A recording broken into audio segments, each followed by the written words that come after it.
If you have the NUX Amp Academy and you want to use it with your phone, either Android or iOS, I got some great news for you. That is now possible, and in the next few minutes, I'm going to show you how to do it. This is a really cool feature because it enables you to edit the Amp Academy from anywhere, literally. So if you're in the studio or if you're on stage and you want to make tweaks to the Amp Academy, you no longer have to lug around a computer to do it because everybody has a phone. Whether it's Android, whether it's iOS, it doesn't matter. This works on both platforms. Okay, first things first, you need to update your Amp Academy to the latest and greatest firmware. If you're not sure how to do it, don't worry, I got you covered. Just check out this video here on how to update Verdugo pedals. I'll leave a link in the video description below as well. And next thing you know, you'll be ready to move on to the next step.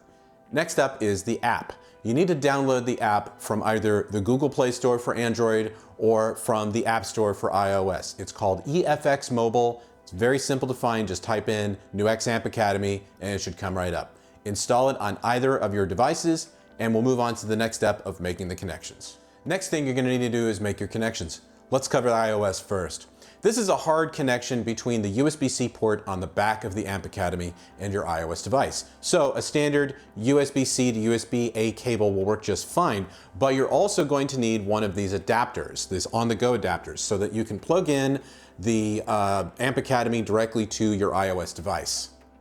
Now, if you're on Android, it's a little simpler because most Android devices have a USB-C port on them. So if that's the case, then you can just use a USB-C to USB-C cable like this one. Maybe not quite as long as this one, but you can use one just like this.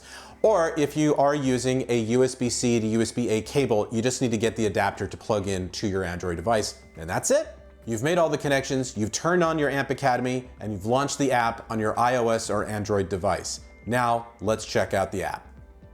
It looks surprisingly like the app that's on your Mac or PC, doesn't it? Well, that's because it's the same app. It's just been coded for iOS or Android here, okay? And it works exactly the same. So you can make changes to any of the parameters on the Amp Academy app, and those changes will be reflected on the screen, as you can see there.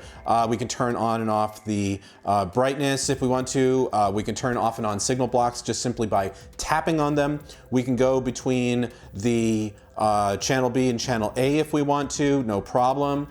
You can also change the scenes if you'd like.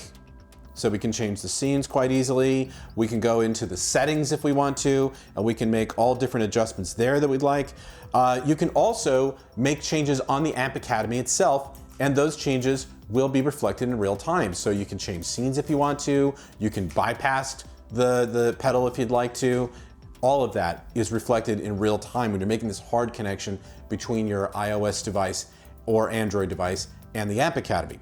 If you want to edit any of the parameters, like let's say I want to turn on the reverb and then I want to select a different verb, just turn it on and then press and hold on the app, and the GUI will pop up that enables me to change the different type of reverb if I want. Like in this case, I want to go to say a room, and then I want to change the decay, the tone, the level, all of that, close it, and now we're good to go. If you want to move signal blocks, you can press and hold and drag the signal blocks anywhere you want along the signal path, just as you did on Windows or Mac. So simple.